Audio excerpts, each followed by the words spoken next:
Okay, we're about to play the guidance chapter, which is actually called Respite. I could have sworn I changed that text, but somehow that didn't happen. Just so you know, I screwed up this chapter multiple times and had to replay a 7 by accident, so some of the levels are different now. Anyway, here we are on the Gaiden. This is just a little canon joke because Jake is still part of the Davros. But anyway, the Gaiden is a little unusual. It has no enemies, and the goal for it can be fulfilled at the first turn. The purpose of this chapter is really A, so you can get those treasure chests you can see there, and B, bonus conversations. Oh yeah. So if you don't enjoy bonus conversations, this chapter is designed such that you can easily skip them, freeing up Raven's inventory so you can get treasure there. You don't have to do the bonus conversations, you can ignore them. So that was part of the intent of this chapter also, to be something that is fun for people who like it, but people who don't like it don't have to sit through it if they don't want to. Inventory is starting to get a little clogged here, but you know, what you gonna do? Wow, we have a lot of swords. Why did I buy so many swords? We don't even we have far too many swords. Okay, I clearly bought too many swords. But yeah, I'm just gonna save real quick so I don't have to do this all over. Hell, I'm even gonna make a save state so that if I accidentally click F1 again, I don't have to replay friggin' Chapter 7 again. So here we are. All our units are just hanging around, and bonus conversations. I'm going to go through some of the funny ones first, and then do the the serious ones later, because the conversations are, some ones are just funny, and some that are a little more character development serious. So here's Dart and Nino. I really enjoyed writing this. It's just sort of two extremely high energy people hanging out together. They're both incredibly enthusiastic. Just look how happy they both are. Most of those conversations, the way I did these was that I just kind of got a list of all the characters, and for each one I picked someone for them to talk to. So some people have multiple conversations. And I picked them, I actually looked this up online on Wikipedia, cures for seasickness. I was looking for one that people in this setting might plausibly have. Apparently ginger is not actually a cure, like there's no evidence for it, but, you know, it's something they have in this time period, and people thought it was a cure, so cookies! And, you know, Nina's an adorable child. Of course she loves cookies. This little Nino backstory, too. She came from the Western Isles. She came here on a boat. Backstory, it's thrilling, I know. Her backstory is actually more important for kind of the larger story. I actually designed this hack as the prologue to a larger story that maybe will never get put into a hack, because I don't know if I would have the time, considering how long it would be. But I did kind of establish these characters as part of a larger backstory. So let's start Nino. I enjoy it, and I think it's cute. And then, who is the initiator? I think Geit's the initiator. Geit's and Carla have a conversation. I kind of designed these conversations based on stuff I thought would be either funny or cute, or characters I thought would have something interesting to say to each other.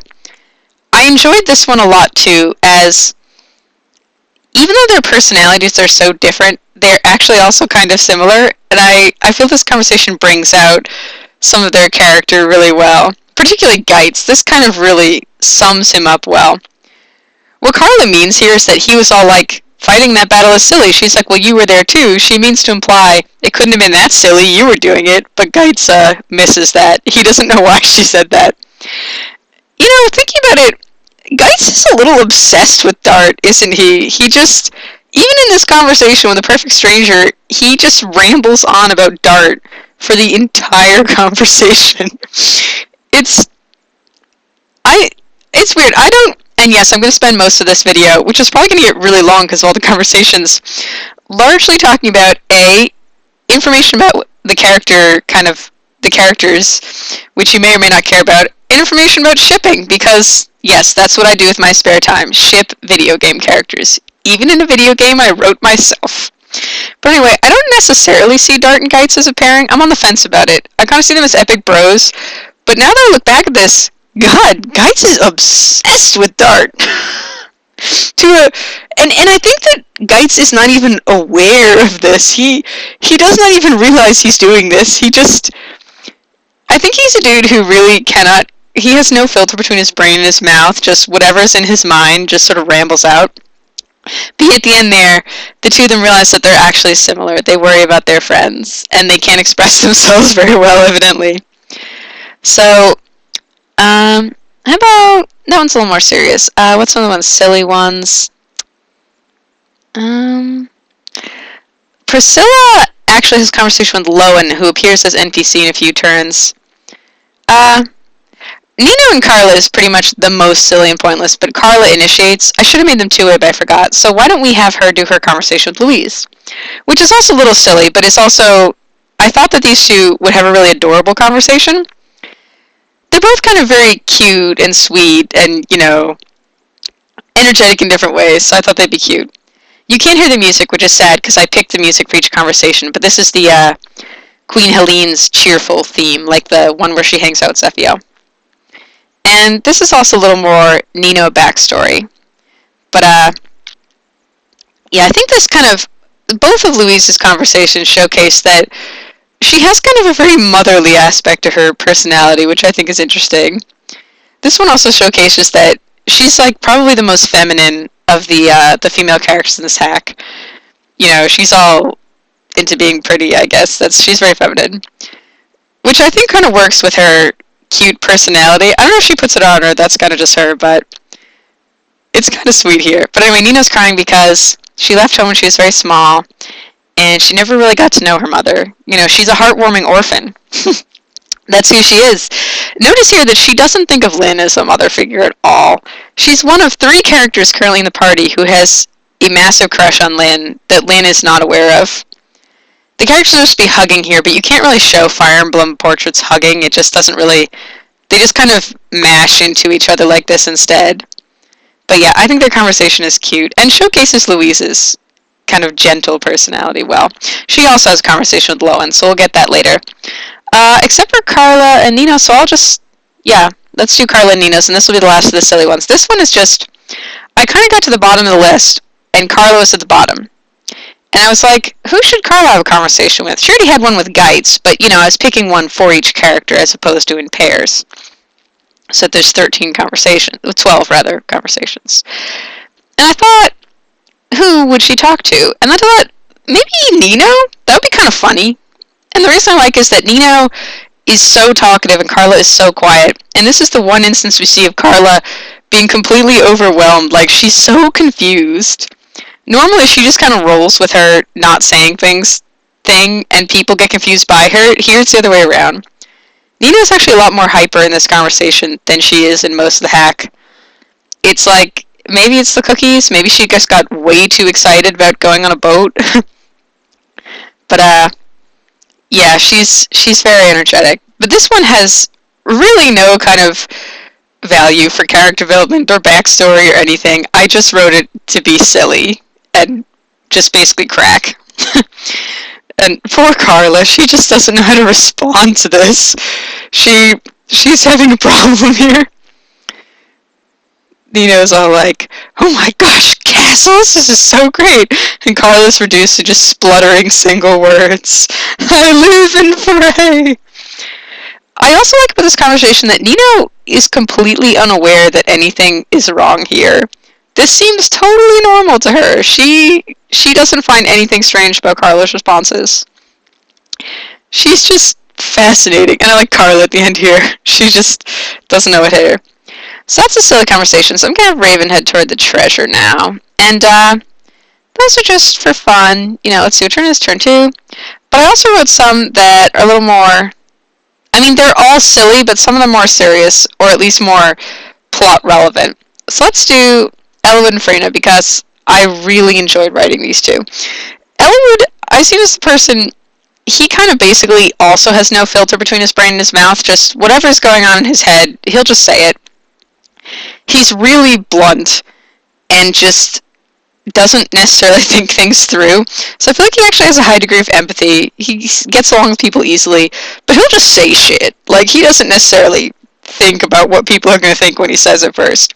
But Freyna is kind of the same way, although for her it's more that she doesn't care what people are going to think of her, whereas Eliwood is just oblivious to it. So I really enjoyed the two of them just kind of just sort of being jackasses to each other in a way, just not even thinking, and just And neither of them are really bothered by this. I guess Eliwood is kind of bothered. Farina, I like that Farina, at no point in this conversation is she embarrassed or upset at all. She's perfectly happy, whereas Eliwood is very flustered. Eliwood is a character who is easily flustered. He's high energy, but in a different way than Nina, who is just really enthusiastic. Eliwood is just flailing around. And we get some character development for Farina here in her backstory. She's similar in canon that she's a little obsessed with money, but her motivation is different. It's not so much that she wants to become rich as that it's very important for her to not have to rely on others, to be self-sufficient. And we see Eliwood's personality here too. He's like, Farina is helping us, so she must be a good person, so she wouldn't do a bad thing. And Farina, like, look at this, she's so blunt. She just comes right out and says, you know what, maybe I'd do that. And Eliwood just does not know how to even comprehend this. The idea that someone who seems nice might do a bad thing. I think that you have to remember that he's never left his village before, ever. So he has somewhat, perhaps a naive and black and white view of things. And his character arc in this story is he's kind of coming to the realization that maybe that is not entirely accurate, that, you know, the world is a complicated place. And we see here that, you know, some of Eliwood's backstory too, although it's, you know, we could have probably guessed that given the situation in the village, yeah, they probably had some bad harvests. They have like a miserable climate up there. Like it's snowy and then everywhere else is perfectly fine. He's a little defensive too. He doesn't like anyone saying bad things about his village. But we see that Farina has a similar backstory. And that's the reason that it's so important for her to be self-sufficient, because she wasn't in the past. So she, like, I guess she was kind of bitter, but she kind of moved beyond that. You know, she used that to motivate her to be successful. And this is another look at, this story has a lot of looking at kind of what it means for them to be mercenaries. And Farina's take on it, I guess, is kind of, she does what she has to do, and she's not going to feel ashamed of that. It's not that she's not aware that some of the things they do are maybe unethical or whatnot, but she kind of takes a position that, you know, they don't have a choice, and she's not going to waste time feeling bad about something she can't change. So, intensely practical. And Eliwood, I think he doesn't really, this is not something that would have ever occurred to him, because his village, you know, they're kind of collectivist, I guess, as a society. You know, they have to rely on each other. They all work together. Either they're all going to starve or they're all going to eat, pretty much. So this idea of sort of, you know, taking care of yourself and not worrying about others is not something that would have occurred to him. But we see that they're not so different. I really like that conversation. A, because I think at least some of it's funny, and it showcases their personality as well. And it's also interesting character development where they're not as different as they think they are. So that's one mercenaries conversation. Here's another one which is different, but it's sort of, that was Farina, and here's Heath. We get to see how he feels about being a mercenary. I used the one of the two unlockable songs that you can't normally get without the special unlock disc for this. Because with Event Assembler you can make them play. It's kind of a nice tune, sort of peaceful. Dragon Palace of Seleza. And as you may recall, Lyn and Heath knew each other in the past. They ran into each other while working as mercenaries. And here we get to learn about that meeting and see sort of the contrast between their different feelings about being mercenaries. I think it shows Heath's personality well. But Lyn is a character who I wish I was a better writer so I could have expressed her personality better. I'm not sure it comes across as well as I wanted to. Notice here, Heath is he's one of the three characters, along with Nino and Ken, spoilers, I guess, it's obvious, who has a crush on Lyn that she's not aware of at all. Notice here how that flies right over Lyn's head. She totally doesn't even notice. Heath just said he thinks she's hot. Lyn is like oblivious to love, basically. But Heath appears to be pretty much comfortable with that. He's kind of like, you know, c'est la vie. You know, he's more laid back about it. And he's reminiscing. So we see the difference between them too, where Heath was kind of like, Farina would be, when they met, would be all like, oh yeah, competition, where Heath would be like, oh, stuff is happening, huh? He's a little spaced out. But, And this gives a little backstory on what Lynn is like as a mercenary. She and Nino are constantly poor because basically they'll only take jobs that they find ethical. Like, they're very choosy. And, which I feel like happens a lot in stories where people want mercenaries to be the main character but want them to be heroic. Like, even in Fire Emblem 9, that's pretty much how the Grail mercenaries are. And part of what I wanted in this hack was for the various characters who are mercenaries to all have very different ideas about what it means to be a mercenary and kind of goals and motivations. So whereas Furina is sort of very, she accepts what her job is and she's like, that's just how it is. I think Heath is much more wishy-washy. On the one hand, he does it, he's like, what else can we do? But then he's also kind of regretful. He has a lot more uncertainties than Furina, who's kind of moved past that. But notice that his uncertainties don't actually change his behavior. I think he's somewhat, he has a lot of inertia. He just kind of keeps doing the same thing because it works. But I think that's part of what he sees in Lynn. He admires the fact that she sticks so closely to her ideal, that she knows what she wants and she chases after it. He's perhaps a guy who doesn't really know what he wants and is just sort of letting life carry him along. Whereas Lynn, very much, even when she stopped being a knight, she's a person who was sort of like, the title's not what's important, I just want to keep doing the same type of work. So she went off and did it, even though it didn't bring her any profit. But I feel like there are people like that in real life too. They know what they want to do and they'll do it no matter what they have to do to be able to follow their dream, I guess. But and this is their backstory, which they go to Sakai. I know Lynn is Sakaian canon. We don't really know her backstory here, but she grew up in Caelin and was born there as a peasant like all the other characters. And this is sort of Lynn in a nutshell too, that if someone asked her to do something unethical, she would just automatically say no. It wouldn't even be tempting to her just because that's just not something she wants. She's perfectly fine living an extremely ascetic life because that's just, she has a very different motivation. Heath and Furina, Lynn, she doesn't care about that, but Heath and Furina, it is actually important to them to live a life of reasonable security and, know where their next meal is coming from. That's important to them, which is not unreasonable.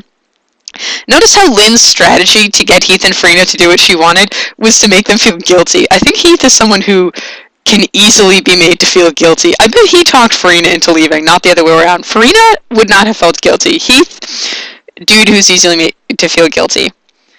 But, yeah, I feel like Nino also, she has kind of the same personality as Lynn. She just wants to run around helping people. She grew up as a heartwarming orphan, so she's used to living with basically no resources. And this is also Lynn. I don't know if I should get that. Where she, unlike Ellawood, I see her, Ellawood, and Hector, who we're going to meet later, as they are, as characters, they contrast with each other because they're the main characters of the larger story, the backstory here. Whereas Ellawood can't comprehend people who appear to be good choosing to do bad things. Lynn, I think, she's more experienced and kind of wise in the ways of the world, I guess, but at the same time, she has a fundamentally idealistic view in which, she's the kind of person who would say to Heath, I think you actually are a good person. Not in the perhaps naive sense of being like you're incapable of doing bad things, but in the sense of she thinks that Heath is capable of more than he thinks he is. She respects them because she thinks that they are people who have good ideals, and Heath is not sure about that. He's like, maybe I'm good, maybe I'm not. And Lynn is like, you could be a great man. She sees the good in people and their potential, which is probably why she was a good commander. But yeah, I think that, I don't know, Lynn's personality was difficult for me to write, because she's very reserved and controlled, so it's hard to get her across. I hope she doesn't come off as boring, although she might. She and Kent have a conversation too. Kent is the third person who has a massive unrequited crush on Lynn. But yeah, she's concerned about Kent, because Kent, it's kind of too bad he didn't get to have more part in this hack, because I think he's actually interesting as a character, the position he's in, having betrayed his lord and stuff. But I think that comes across a bit in this chapter, so I'm glad I got that in there. But he really, really respects Lynn. She was his commander in the past as the Knights. So I think whereas Heath sort of just accepts that Lynn is oblivious to love, and he's like, that's how life is, Kent is the type of person who admires her as his commander so much that he'd never even think of actually pursuing her. He would just be like, I couldn't. Whereas Nino just cheerfully is like, I'm happy as long as I can stay by your side. So there are three different, I guess, looks at unrequited relationships. There are many unrequited relationships in this story. We're going to see another one a bit later. But what I like about them is that none of them are actually angsty about their unrequited relationships here. They're pretty much just, like, fine with how things are. But anyway, Ken is asking her advice because she also left the Caelin Knights. But we see here a little bit in advance the backstory. Lynn didn't leave by choice. She was kicked out. But this, I think, sums up her motivation very well. That she has a clear idea in her mind of what she wanted to do and what she values. And the moment the knighthood stopped matching that, she left. She knows what she wants and she pursues it. And, you know, the moment she was like, well, this is no longer helping people, which is what I want to do, time for me to go. And I'll just keep doing the same work on my own. It's the kind of person she is. I think she's very focused. You know, she has very kind of a clear sight on what she's doing. And she kind of asks here Kent the question that perhaps we can see as quintessential to her, you know, what's the most important to you? But we can see that she's also sympathetic to Kent. She doesn't demand that he kind of put it all together right away. She's more like, you know, it's something for you to think on. She believes that she has confidence that he can reach a resolution and figure this all out, but in his own time. But of course, Kent, I like this too. I think this sums up Kent very well. On the one hand, he cannot forgive himself for betraying his duty to his lord. But on the other hand, he could never have not done it.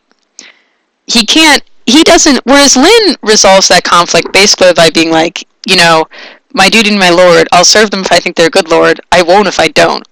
Kent solves that conflict more by being like, I'll hold myself accountable for betraying my lord, but I'll do what I think is right. So there's more tension there. But he feels that he can live with that conflict, basically. Whereas Lynn doesn't perceive the conflict at all. But I think that gets across Kent's and Lynn's personalities pretty well. But, and he also has a conversation with Eliwood. As you may remember, Eliwood doesn't actually know who Kent is particularly. He kind of just knows that Kent is someone Lynn knows somehow and he showed up. Kent, however, knows full well who Eliwood is. Because, after all, they're going on a mission to save this village. So, and Kent, as you would probably assume, he has a huge guilt complex about what he did to Eliwood's village, even though he didn't do anything. But Kent is the kind of person who would hold himself accountable, because in his eyes, just because he didn't know what was happening, and just because all he really did was carry messages and give advice, that doesn't mean he's not, he was part of the group that did this, that harmed this village, and he holds himself responsible. You can also see Eliwood. He's the kind of person who's like, what the hell are you talking about? He doesn't even stop for a minute to, like, try and figure this situation out. He's very straightforward. And, of course, he immediately gets really, really angry. I think this sums up Eliwood's personality really well. Kind of blunt, very impetuous, very emotional, like, easily gets angry. But when presented with, you know, he makes a snap judgment that Kent is, you know, Arg, you're a bad person, I'm mad at you. But then when presented with contradictory evidence, he's able to quickly abandon this point of view. So, in spite of his kind of, perhaps childish personality, he's a good person. And he, of course, immediately feels that, you know, Kent didn't do anything to him. He doesn't need forgiveness. But Kent takes responsibility. But, so this is more of Eliwood kind of confronting the idea that, you know, someone couldn't be involved in immoral actions, but not themselves be an evil person. He sees Kent as a good person, and he's, like, confronting the reality that this conflict would exist. See here, he, like, says himself, he assumed that the Caelin Knights were involved in harming his village, therefore they must be bad people. But now he's confronting the idea that, you know, maybe they're not. Maybe they didn't have any evil intentions. Some of them didn't know what was happening. Some of them confused. It could be anything. And he's like, Not all knights are like that, I guess, but not that he knows that. He's only met like 2 knights, and Carla and Louise, so does he even know they're knights? I guess he does. He also has a conversation with Raven, which I enjoyed writing a lot. I believe that is everyone but Raven in the Lowen conversations, so we'll have Raven grab the treasure while we wait for Lowen to show up. Body ring. I like to give that to Nino, since her con is so low. Notice who showed up here on the stairs? It's Harkin! He doesn't play a role in this hack. It's sort of just, he's related to the larger story that doesn't actually come up in this hack, so I guess it's sort of a joke for myself.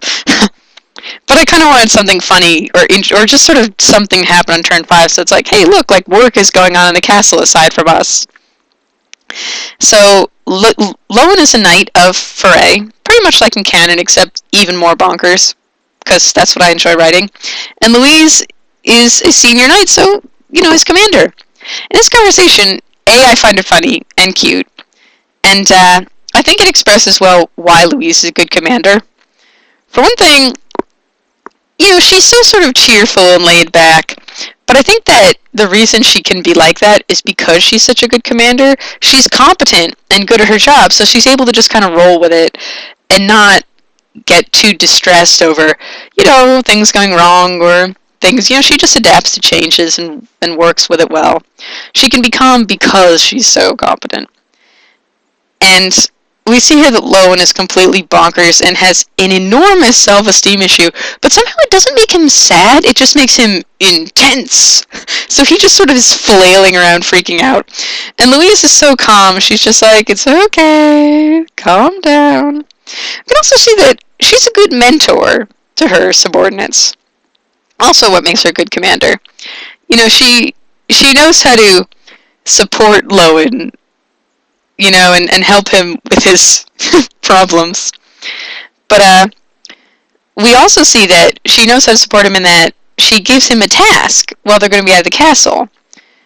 Which, and this is also a little backstory on Marcus can't send knights with us because he really doesn't have very many of them. He needs to protect the castle. And I mean, some of his best knights started at level 4, seriously. He can't help us.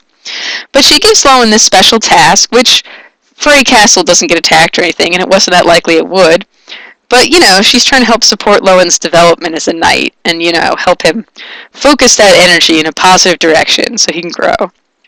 So I think Louise is a good commander, and this shows why.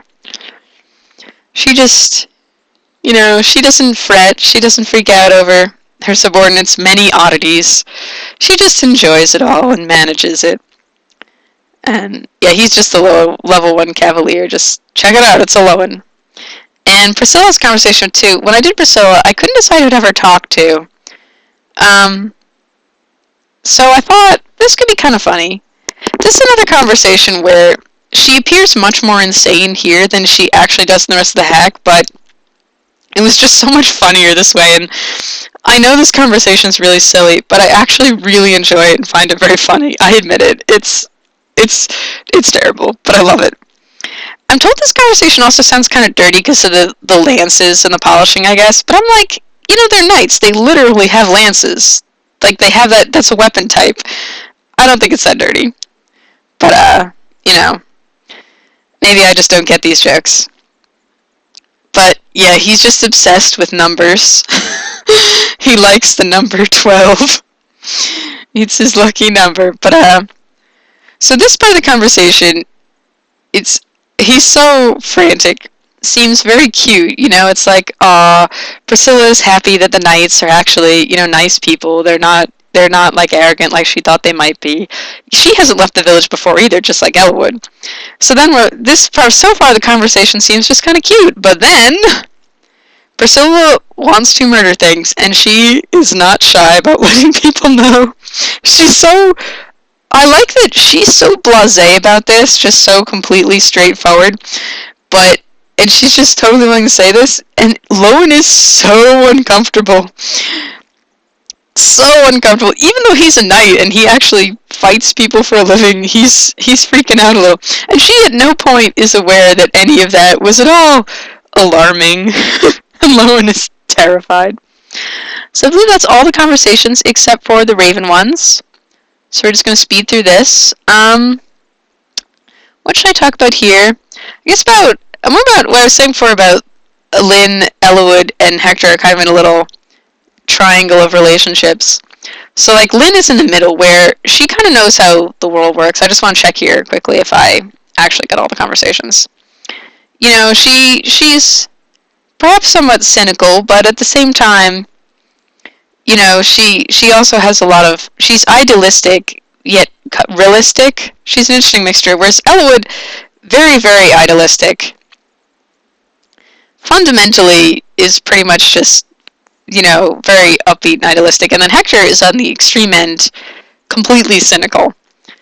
So they kind of form a little triad there. Unfortunately, it makes Lynn end up being sort of the straight man of the group for everyone, because the other character's a little more extreme. So she's not as comical, which I guess not as good at writing. But I do like her anyway. I like Lynn. I think she's an interesting character to me, at least. And here's Raven and Farina. I really enjoyed writing these two, and I wanted them to have another conversation after Chapter 5. Raven's conversations both start with him talking to the tactician, just because, you know, I started writing and it just kind of made me laugh. You know, he wants to plunder the chest. I mean, I know that we've already plundered them in this case, but what I like to imagine is that he's actually talking about, like, the entire rest of the castle. All the treasures. He wants to steal all the things. And then Farina, the other reason he has the short opening conversations is because that way we can convey that he's been snuck up on. Raven is apparently not a very good thief because he got snuck up on by a Pegasus. Indoors. He got snuck up on by a flying horse. I like these two also as sort of, we get to see more perspectives on being a mercenary, because they have very different perspectives. I also like about this conversation that I really like Farina's personality as just being so bombastic, kind of, and just so confident that she just says this shit. She's totally unembarrassed and willing to just insult basically anyone. Completely blunt about it. Meanwhile, Raven, he likes to act like he's all cool and, you know, nothing bothers him, but Farina actually makes him pretty flustered. You know, he apparently takes a lot of pride in being able to pick locks. Farina does not think that is particularly prideful thing to be able to do. Like, look at this, she just calls him pitiful to his face. But here we see a little bit of Raven's views. He thinks of himself as a sellsword. That what he does is just killing people for money. I think that Farina, the way she sees herself is more of a soldier for hire. You know, kind of a well-trained professional, you know, doing her job. Whereas Raven sees himself as just a lowlife. You know, he's a sellsword. He does what he has to do to get money. He steals to supplement his income. He really doesn't think highly of himself. So I think that even though his personality really is kind of the way it is, sees there's nothing respectable about him, he kind of puts at least some of it on. He acts more blasé than he really is because he doesn't want to actually deal with his own issues. He's kind of bitter and jaded, and he's kind of resigned himself. He's given up a bit. So lastly, let's see Farina and Eliwood. I already did that, didn't I? Yeah, I already did that. Oh, yeah, Eliwood and Raven. I forgot. That's what I needed. The three of them all talk to each other. I really enjoyed writing this conversation, too. So I also like that if you have them right in a row, Raven is constantly interrupted in the middle of the stealing. It's just like, God, stop interrupting me. He's so surprised by everyone. And Eliwood immediately gets angry at him. Eliwood is just very temperamental. This is yet another unrequited, unnoticed relationship where I think Eliwood thinks that Raven hits on him just to piss him off, which is part of it, but he's also just hitting on him. And I think Raven is pretty much fine with the fact that Eliwood has no idea he's hitting on him. He just does it to amuse himself. But, and we see here Raven and Farina, in some ways they're similar, where they're very upfront about what they do, and they're not going to feel embarrassed about it. But Raven is sort of aggressively upfront about it, I think, because he himself doesn't feel comfortable with it. Yeah, Eliwood thinks he's just doing this to piss him off, but no, he's actually hitting on him. I really like Raven. But, and look, Raven just he really has no self-respect. He's like, man, hate me if you want. What do I care? He already hates himself. He's a ball of issues. See, Eliwood thinks that is just a joke, but it's not. Oh, Eliwood. But anyway, he came over here just to give Raven this little speech, which I think is kind of fantastically dumb, but also kind of adorable. That's kind of the character Ella is intended to be. Kind of cute, but dumb. But, so yeah, this is kind of part of his character arc, where he's coped with the idea that, you know, he thinks Raven does some pretty unethical things, but at the same time, he's also helped them, and he can admit that. He can deal with this conflict. It's like, good job, Elwood, you became slightly less of a child. And Raven actually finds that extremely amusing, we can see. He's like, oh, you're not as boring as I thought you were. You're actually kind of interesting. And pretty, apparently. And Raven's lolling. Much like the other characters, none of the unrequited relationships involve someone being sad that their love is unrequited. They're pretty much just, either they're fine with it, or they think it's funny like Raven does. But, yeah, see, Elwood does not realize that he has no idea. So that's all the conversations. This video is probably like the longest of all of them. I think it got really long. I feel like I could go on talking about this hack basically for ages and ages, because, you know, I really love it. I'm very attached to it, I guess, because I worked so long on it. But, I won't go on forever and ever, even though there's so much more I could say about what I was thinking when I wrote these conversations. Still, there you have it. Bonus items, bonus conversations, some more insight into some of the characters, and my rambling thoughts about the character dynamics and how I designed it. Hoorah! Well, next chapter we get back to the plot, and back to fighting dudes, which is, you know, more usual fare, and we're going to be on a boat. Aw, yeah.